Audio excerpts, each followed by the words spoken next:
मुख्यमंत्री भजन लाल शर्मा आज जोधपुर दौरे पर हैं। राष्ट्रीय विधि विश्वविद्यालय के 17वें दीक्षांत समारोह में सीएम भजन लाल शर्मा ने शिरकत की। मुख्यमंत्री भजन लाल शर्मा दीक्षांत समारोह को संबोधित करते हुए भी नजर आए। उनका कहना कि आप इस डिग्री को एक जिम्मेदारी भी माने, जिम्मेदारी समझ लेंगे तो देश की जनता को जो उम्मीद है आप उस रास्ते पर चलेंगे। आपको जीवन के सूत्र सीखने होंगे, सामाजिक दृष्टिकोण और मानवीयता को समझना पड़ेगा। अच्छा अधिवक्ता हमेशा समाज के कमजोर वर्ग की आवाज बनता है। एक ऐसा खुशनुमा पल है जो हमेशा आपको याद रहेगा। आपने इस विद्यालय से जो ज्ञान और कौशल हासिल किया है वो आपको आगे बढ़ने में तो मदद करेगा ही, साथ ही विधि क्षेत्र में भी सकारात्मक बदलाव का वाहक भी बनेगा। आपने जिस राष्ट्रीय विधि विश्वविद्यालय जोधपुर से उपाधि हासिल की है वह देश में एक खास मुकाम रखता है। यहां से पढ़ने वाले अनेक विद्यार्थियों ने कानून के क्षेत्र में देश और विदेश में खास पहचान बनाई है। यहां से शिक्षित विद्यार्थी देश विदेश की प्रमुख विधि फर्मों से जुड़े हैं, अदालतों में प्रैक्टिस कर रहे हैं और अकादमिक क्षेत्र में भी विश्वविद्यालय का नाम ऊंचा कर रहे हैं। कई विद्यार्थी Harvard, Yale, Oxford University, London School of Economics और किंग्स कॉलेज जैसे नामी स्थानों से छात्रवृत्ति प्राप्त कर आगे की पढ़ाई भी कर रहे हैं। यह हमारे भारतीय कानून की शिक्षा तो दी ही जाती है, साथ ही विद्यार्थियों को वैश्विक नजरिए से तैयार किया जाता है ताकि वे दुनिया भर में हर तरह की कानूनी चुनौतियों का सामना कर सके। यह विद्यार्थियों को संविधान, व्यापार कानून, निवेश कानून, आपराधिक कानून और बौद्धिक संपदा अधिकार जैसे क्षेत्रों में गहन अध्ययन का मौका मिलता है। इस विश्वविद्यालय में पढ़ने वाले नामी वकील तो बनते ही बनते हैं, साथ ही अकादमिक क्षेत्र में भी ऊंचा मुकाम हासिल करने के काबिल होते हैं। ऐसे विश्वविद्यालय से उपाधि प्राप्त करना आप लोगों के लिए गौरव की बात है। आप सभी विद्यार्थी देश और प्रदेश का उज्जवल भविष्य है। मैं आपसे यही कहना चाहूंगा कि आप इस डिग्री को अपनी एक उपलब्धि के साथ ही एक महती जिम्मेदारी भी माने, क्योंकि कोई भी काम करने से पहले हमें उसकी जिम्मेदारी समझना आवश्यक होता है। राजस्थान के राज्यपाल हरिभाऊ बागड़े झुंझुनू दौरे पर रहे। इस दौरान उन्होंने कलेक्ट्रेट सभागार में जिला स्तरीय अधिकारियों के साथ महत्वपूर्ण बैठक की, जहां केंद्र और राज्य सरकार की योजनाओं की प्रगति की समीक्षा की। बैठक के दौरान राज्यपाल ने सखी वन स्टॉप सेंटर, प्रधानमंत्री मातृ वंदना योजना, प्रधानमंत्री आवास योजना, महात्मा गांधी नरेगा योजना सहित अन्य योजनाओं की जानकारी ली। इसके साथ ही अधिकारियों को इन योजनाओं का लाभ आमजन तक सुनिश्चित करने के भी निर्देश दिए। राज्यपाल ने कहा कि योजनाओं का क्रियान्वयन केवल कागजों पर न रहकर धरातल पर भी दिखना चाहिए।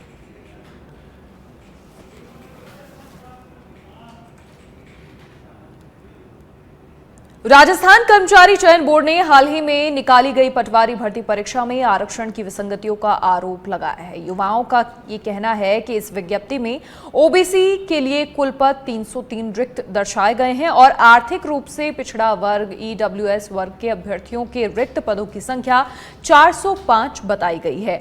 आपको बता दें, प्रदेश में ओबीसी को 21% आरक्षण देय है, जबकि ईडब्ल्यूएस का आरक्षण 10% है। तो वहीं इस मामले को लेकर प्रदेश में विपक्ष के नेता भी सक्रिय नजर आ रहे हैं।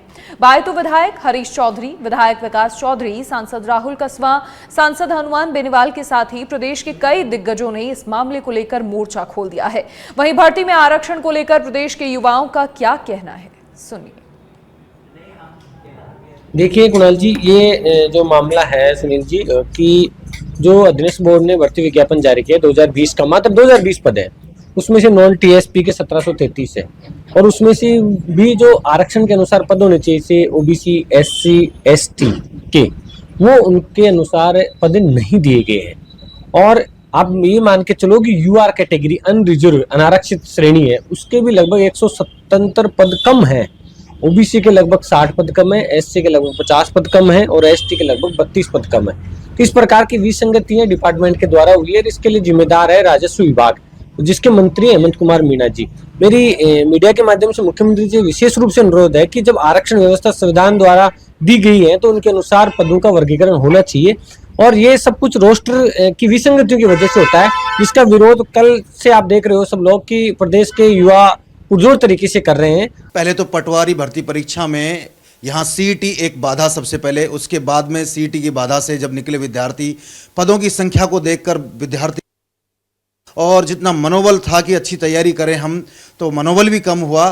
फिर उसके बाद में जब वर्गीकरण देखा कि पदों का जो वर्गीकरण है, चाहे किसी भी जो है कैटेगरी में हो, वो वर्गीकरण भी सही नहीं है। मैं तो एक ही बात कहना चाहूँगा कि विद्यार्थियों का मनोबल बढ़ेगा, विद्यार्थी विचलित हैं, तो इसका ये विभाग जो है, अधीनस्थ बोर्ड है, इसका जो दुरुस्त करे इस प्रॉब्लम को। सरकार से भी गुजारिश है कि पदों का जो वर्गीकरण है उसको सही किया जाए, जिससे कि विद्यार्थियों में एक उत्साह बढ़े और बोर्ड के प्रति और सरकार के प्रति बहुत अच्छा विश्वास पैदा हो, यही मैं कहना चाहूँगा।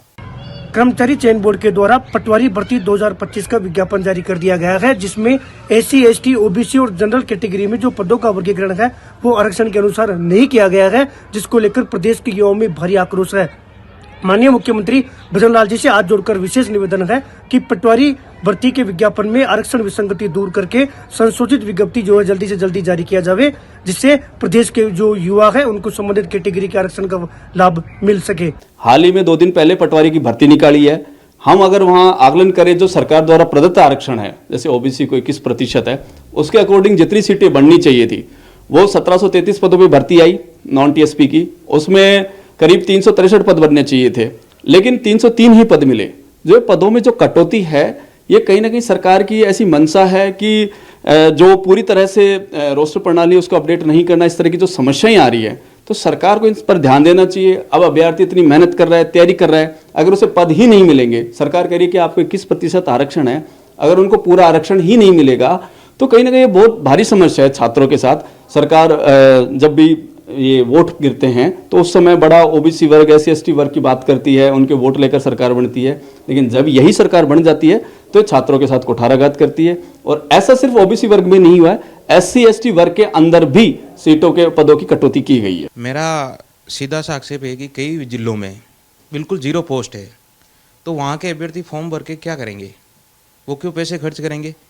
और रही बात जो वर्गीकरण किया गया है वो पूरी तरीके से गलत किया गया है।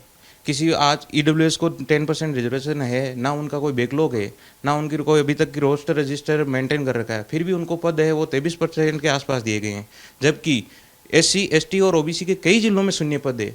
तो ऐसा क्यों? मेरा सीधा सा आरोप है राजस्व मंडल के जो अधिकारी बैठे हैं, जिम्मेदार अधिकारी, क्या उन्होंने इस चीज़ का सही तरीके से देखा नहीं और वापस बोर्ड के पास विज्ञापन आया तो बोर्ड को भी चाहिए कि वो एक जिम्मेदार नागरिक के नाते उसको चेक करे कि भाई जो वर्गीकरण आया है, जो पोस्ट आई है वो सही तरीके से आई कि नहीं आई तो आप उस संबंधित विभाग को वापस लौटा सकते थे विज्ञापन। तो मेरा सरकार से यही दरख्वास्त है कि आप इस विज्ञापन को सही तरीके से आरक्षण के प्रावधानों के अनुसार सही तरीके से करके संशोधित विज्ञापन जारी किया जाए। जी, पटवारी भर्ती का जो विज्ञापन आया उसमें देखा, उसको वेरीफाई किया, हमने चेक किया पिछले 2 दिन के अंदर, तो उसमें निकल करके आया कि पदों का जो वर्गीकरण किया गया है उसमें भारी मिस्टेक है, जिसमें ओबीसी को और एससी एसटी को पद कम दिए गए हैं, क्योंकि एमबीसी और ईडब्ल्यूएस को उनकी रिजर्वेशन जो 10% और 5% है उससे ज़्यादा दिए गए हैं, जो कि गलत है।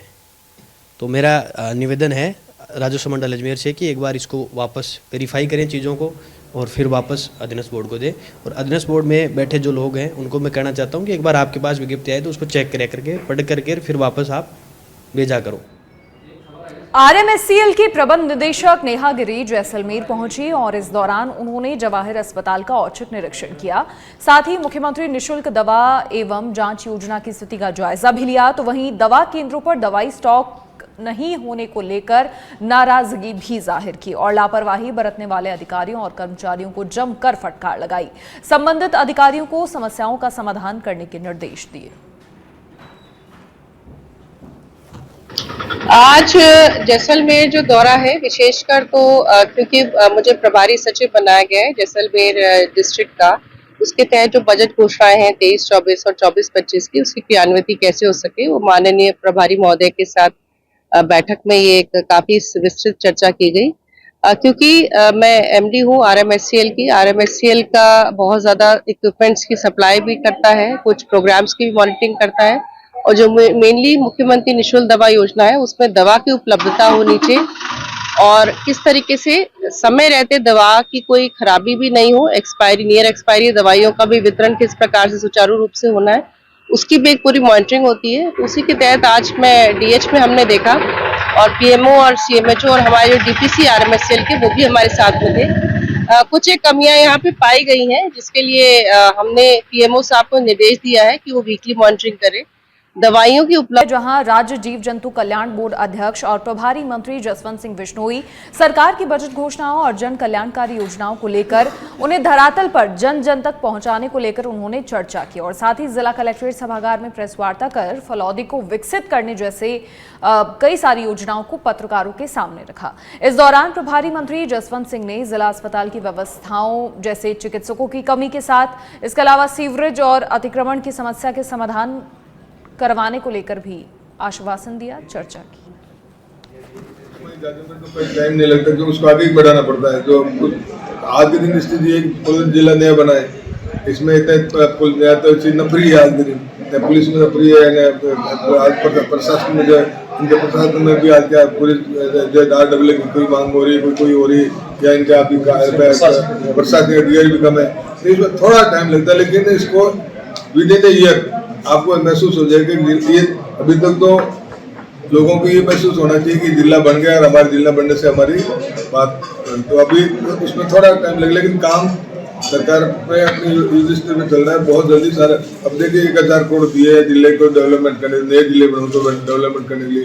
कोई जिला कार्यालय, जिला कलेक्टर, जिलाधीश महोदय का मकान है, रेवास का SP का मकान है, जितने भी अधिकारी उनका भी है, कुछ भी नहीं है, समय लगेगा। लेकिन आज चाहे पानी का हो, चाहे बिजली का हो, चाहे सड़क का हो, सब तरह के अब नई सड़कें बनाने के लिए जो सड़कें जो रीचेबल नहीं है उनके लिए सरकार ने।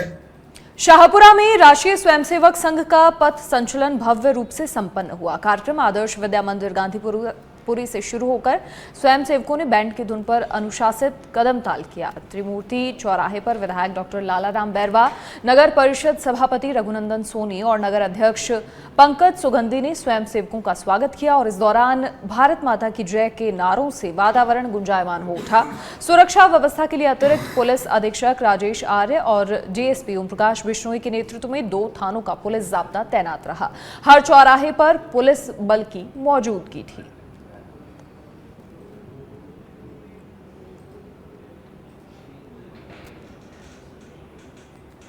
प्रदेश सरकार की बजट घोषणाओं को लेकर सिरोही जिले के मंत्री KK बिश्नोई ने सिरोही में प्रेस कॉन्फ्रेंस कर बजट घोषणाओं की खूब तारीफ की। मंत्री ने कहा कि प्रदेश में भाजपा की सरकार बने मात्र 13 महीने हुए हैं और इन 13 महीनों में सरकार ने दूसरा गौरवपूर्ण बजट पेश किया है। मंत्री बिश्नोई ने पिछले बजट की सभी घोषणाओं को धरातल पर उतार लेने की जानकारी देते हुए कहा कि सरकार ने सिरोही जिले के लिए पिछले बजट में 41 घोषणाएं की थी, जिसमें से अब तक 2 कार्य पूरे हो चुके हैं। वहीं 37 घोषणाओं के कार्य जिले में प्रगति पर हैं। पिछले बजट की 2 घोषणाएं ऐसी हैं जो न्यायालय में लंबित हैं। वहीं इस बार सिरोही जिले के लिए बजट में 28 घोषणाएं की गई हैं। 39 कार्य प्रक्रियाधीन है, चाहे उसमें अपन लैंड अलॉटमेंट की बात करें, FS की बात करें, टेंडर की बात करें, सारे कार्य। 2 कार्य कोर्ट की वजह से या विभागीय प्रक्रियाधीन है। लेकिन जैसा कि आप सब भली भांति जानते हैं कि मुख्यमंत्री जी ने यह भी एक नवाचार किया कि बजट घोषणा के तुरंत बाद में प्रभारी सचिव और प्रभारी मंत्रियों के द्वारा, प्रशासन के द्वारा उसकी फॉलोअप विजिट्स, उसकी प्रभावी मॉनिटरिंग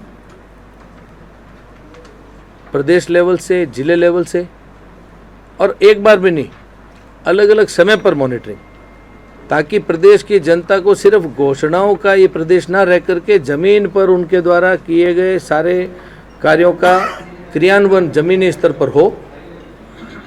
श्रीगंगानगर जिले के प्रभारी मंत्री सुमित गोधारा श्रीगंगानगर दौरे पर रहे, जहां उन्होंने राजस्थान सरकार की बजट घोषणाओं की समीक्षा के साथ ही बजट को जन कल्याणकारी बताया। इस दौरान उन्होंने कहा कि श्रीगंगानगर कृषि प्रधान जिला है और बजट में जहां एक और प्रधानमंत्री किसान सम्मान निधि योजना में 1000 की बढ़ोतरी हुई है, तो वहीं खालों को पक्का करने के लिए 200 करोड़ रुपए की घोषणा हुई है, जिससे श्रीगंगानगर जिले के किसानों को बड़ी राहत मिलेगी। खालों मोगों के लिए 200 करोड़ रुपए जारी की गई है, राशि जारी की गई है। ये एक ऐसा विषय है जो माननीय मुख्यमंत्री जी को मैं बहुत बहुत धन्यवाद देना चाहूंगा कि उन्होंने किसानों के लिए जितने भी हमारा कैनाल बेस्ड सिस्टम यहाँ पर इलाका है, चाहे श्रीगंगानगर हो, हनुमानगढ़ हो, बीकानेर हो, चूरू हो, आगे जैसलमेर तक, वहाँ के सभी जितने भी खाड़े मोगे नहरें उनका उन्नयन का कार्य हो रहा है, जिससे नए खाड़े मोगे बनेंगे, जिससे कि किसानों। और अब हिंडौन सिटी से बड़ी खबर, जहां फायरिंग कर हत्या का प्रयास करने का मामला सामने आया है। मामले में पुलिस ने कार्रवाई की है। 3 आरोपियों को पुलिस ने गिरफ्तार किया है और गिरफ्तार आरोपियों का जुलूस निकाला है। फायरिंग कर हत्या के प्रयास के मामले में पुलिस ने 3 आरोपियों को गिरफ्तार किया है।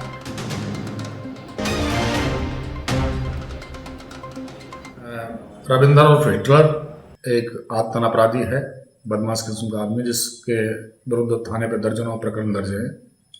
इस व्यक्ति ने 3-4 दिन पूर्व गांव कोरडी में एक महिला के, रेशम देवी नाम की महिला की गोली मार दी थी। गांव में दहशत फैलाई थी। इसके बाद घटना करके फरार हो गया था। श्रीमान एसपी साहब श्री ब्रजेश ज्योति जी व अपने सीओ साहब श्री गिरधर सिंह जी ने थाने स्तर पर 3 टीम गठित की गई थी और साइबर सेल की मदद से टीमों ने हिटलर को। और अब झुंझुनू से बड़ी खबर, जहां पहाड़ीला के होटल में तोड़फोड़ और मारपीट का मामला सामने आया। पुलिस ने वारदात में शामिल 2 बदमाशों को गिरफ्तार किया। दोनों चिराना के समीपी पहाड़ियों में छिपे थे। गोठड़ा पुलिस ने दबिश देकर दोनों को गिरफ्तार किया। दोनों आरोपियों को कोर्ट में पुलिस पेश करेगी। मुख्य आरोपी समेत अन्य आरोपी की तलाश की जा रही है। कल इस मामले को लेकर पीसीसी चीफ ने भी ट्वीट किया था, जिसके बाद पुलिस के सामने ये मामला एक बड़ी चुनौती बन गया था।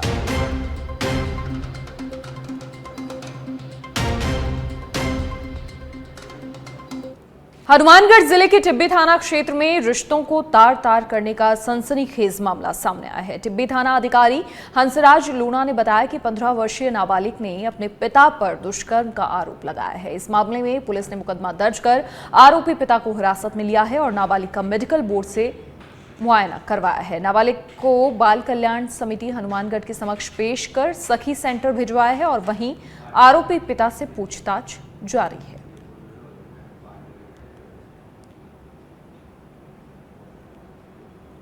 टिब्बी थाना क्षेत्र की घटना है।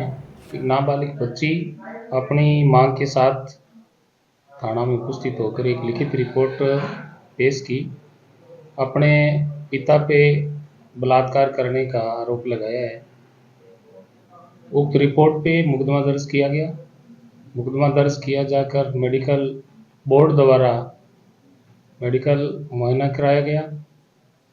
उसके बाद में CWC बाल कल्याण समिति हनुमानगढ़ में पेश किया और पेश किया जाकर सखी सेंटर हनुमानगढ़ में बच्ची को दाखिल करवाया गया। अनुसंधान जारी है। आरोपी को डिटेन करके पूछताछ की जा रही है। टिब्बी थाना। और करौली के हिंडौन सिटी में नगर परिषद की लापरवाही आमजन पर भारी पड़ रही है। दरअसल नगर परिषद की ओर से कचरे को सार्वजनिक स्थान पर डाला जा रहा है, जिसके चलते लोगों को परेशानियों का सामना करना पड़ रहा है। इसके साथ ही संक्रमण फैलने का खतरा भी मंडरा रहा है। तो वहीं इस मामले को लेकर हिंडौन SDM हेमराज गुर्जर ने समस्या का समाधान करने के निर्देश दिए हैं।